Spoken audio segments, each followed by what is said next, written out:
नमस्कार दोस्तों, आइए सुनते हैं सुप्रसिद्ध लेखिका सुभद्रा कुमारी चौहान द्वारा लिखी हुई कहानी बेआहा। तो आइए कहानी शुरू करते हैं।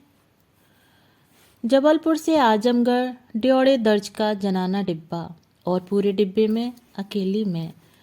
डाक गाड़ी हवा में उड़ती चली जा रही थी और मेरे दिमाग में रह रहकर एक ही बात चक्कर काट रही थी कि जब जब मैं बच्ची को लेकर चलती हूँ, डिब्बे में तिल रखने की जगह नहीं होती।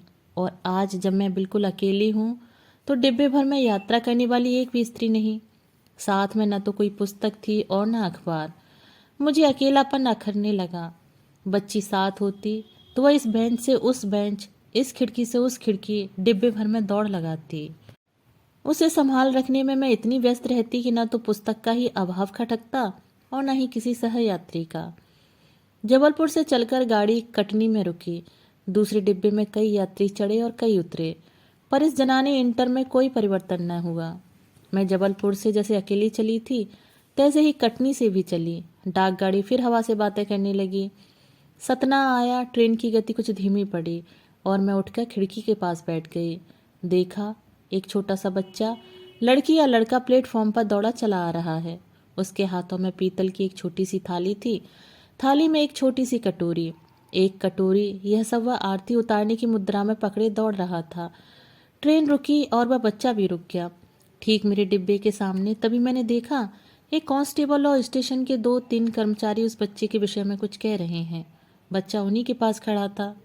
जाने क्या सोचकर वह कांस्टेबल बच्चे को ले आया और दरवाजा खोलकर डिब्बे में बिठा दिया। बच्चे को बिठाने के बाद वह मुझसे विनय भरे स्वर में बोला, बहन, आप जरा इस लड़की को इलाहाबाद में उतार देना। कई दिनों से ये स्टेशन आती और कहती है कि इलाहाबाद जाना है। मैंने पूछा, पर यह बच्ची किसकी है? यह तो मैं नहीं जानता, कांस्टेबल ने कहा, पर इसे इलाहाबाद आना जरूरी है। कई दिनों से कह रही है और गाड़ी के पास दौड़ कर आती है। मैं और कुछ पूछूं कि सीटी हो गई और ट्रेन चल पड़ी। मैंने सोचा कि यह भी मुसीबत ही है। ट्रेन इलाहाबाद लगभग 11 बजे पहुंचती है। आज 1 घंटा पीछे जा रही है तो 12 बजे से पहले क्या पहुंचेगी? इलाहाबाद पहुंचते पहुंचते यह सो गई तो क्या इसे कोई लेने आएगा? कोई ना आया तो इसे किसे सौंपूंगी? एक साथ मेरे मन में कई प्रश्न उठे, पर ट्रेन चल चुकी थी और वहां मेरे प्रश्नों का उत्तर देने वाला कोई नहीं था।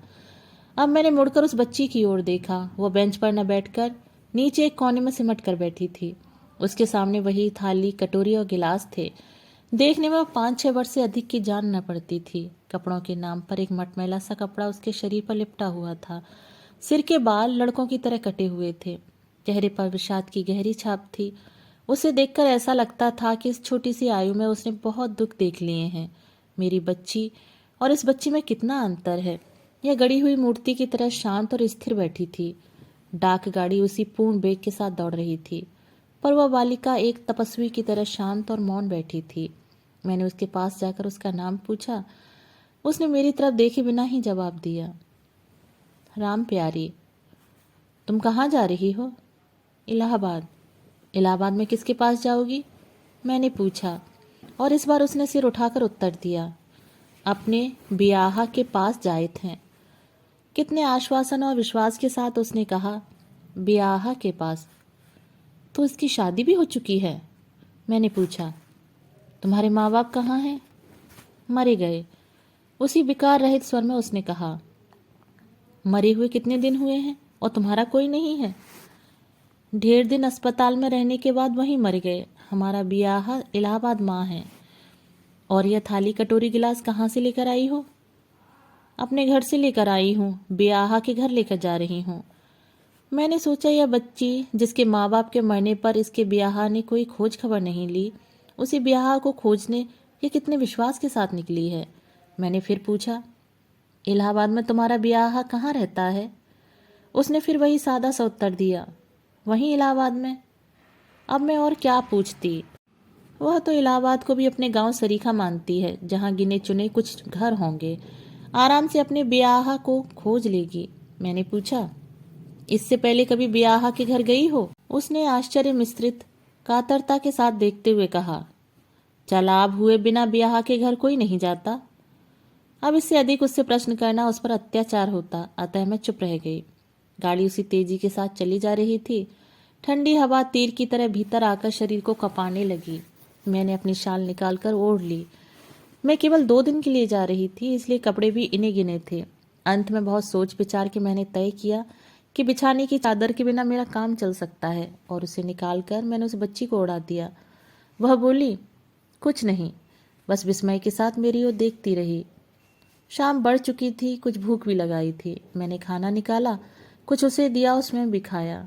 उस लड़की ने मेरे मातृत्व को क्रियाशील होने का अवसर दिया। खाना खाने के बाद मेरी कुछ देर लेट जाने की आदत है, अतः मैं लेट गई और सो गई। इतने में गाड़ी फिर रुकी। यह मानिकपुर था। चित्रकूट दर्शन करके लौटने वाली स्त्रियों का एक झुंड एक साथ डिब्बे में भर गया। मैंने पैर सिकोड़कर 2 स्त्रियों को बैठने की जगह दी, किंतु मैं उठी नहीं, लेटी रही। फिर उनका ध्यान उस लड़की की ओर गया और पूछताछ शुरू हो गई। एक महिला ने मुझसे कहा, क्यों बहन जी, यह बच्ची आपके साथ जा रही है? और मैं नहीं कहकर सो गई। अब सीधे उसी से प्रश्न होने लगे। क्या पूछा गया मैं सब तो नहीं सुन सकी। राम प्यारी की किसी बात को सुनकर वह जोर से हंस पड़ी। थोड़ी देर बाद बहुत शोरगुल सुनकर मैं उठ बैठी। देखा तो सामने ही पटिये पर बड़े बड़े अक्षरों में लिखा था, इलाहाबाद जंक्शन। सजग होकर मैंने उस कोने को देखा जहाँ राम प्यारी बैठी थी, पर वह वहाँ नहीं थी। मेरी चादर समेटकर मेरे पैताने रखकर रामप्यारी अपने ब्याहे को ढूंढने चली गई। सामने प्लेटफॉर्म पर, जहाँ चित्रकूट के दर्शन का पुण्य लाभ करके लौटने वाली स्त्रियों का समूह खड़ा था, जिनसे बिना टिकट की यात्रा करने के कारण टिकट जांचने वाली महिला डबल किराए के लिए उलझ रही थी। मैंने देखा रामप्यारी कटोरी, गिलास और थाली को आरती की मुद्रा में पकड़े है। उन स्त्रियों के साथ वह भी रोक ली गई थी। उन स्त्रियों के यह कहने पर कि यह लड़की उनके साथ नहीं है, टिकट जांचने वाली महिला ने रामप्यारी से पूछा, छोकरी तू कहाँ जाएगी, कहाँ से आई है? और रामप्यारी का उत्तर था, घर ते आयत लाग हैं, अपने बियाह के घर जाव। और वह आगे बढ़ गई। मैं देखती रह गई। जंक्शन का कोलाहल उसी प्रकार हो रहा है, पर मेरे कानों में रामप्यारी का स्वर गूंज रहा है, बियाह के घर जाव। क्या वह रामप्यारी का ही स्वर था? वह छोटी सी बच्ची क्या जाने ब्याही को। ऐसा लगा कि युग युग से कोई अज्ञात वाणी, जिसे सीता और सावित्री कहते हैं, उस बच्ची के कंठ से प्रतिध्वनित हो रही थी। मैं सोच रही थी कि मैं सांसारिक बंधनों से और अभी तो आजमगढ़ के कवि सम्मेलन से न बंधी होती तो रामप्यारी के पीछे पीछे जाती, देखती वह अपने ब्याह को कैसे खोजती है। आह, यह अन्वेषण कितना सुंदर होता। पर अब तो रह रहकर एक ही प्रश्न उठ रहा था, जो अभी भी अनुत्तरित ही है, उसका ब्याह उसे मिला भी या नहीं। दोस्तों, अभी आप सुन रहे थे सुभद्रा कुमारी चौहान द्वारा लिखी हुई कहानी ब्याह। मिलते हैं एक और नई कहानी के साथ। धन्यवाद।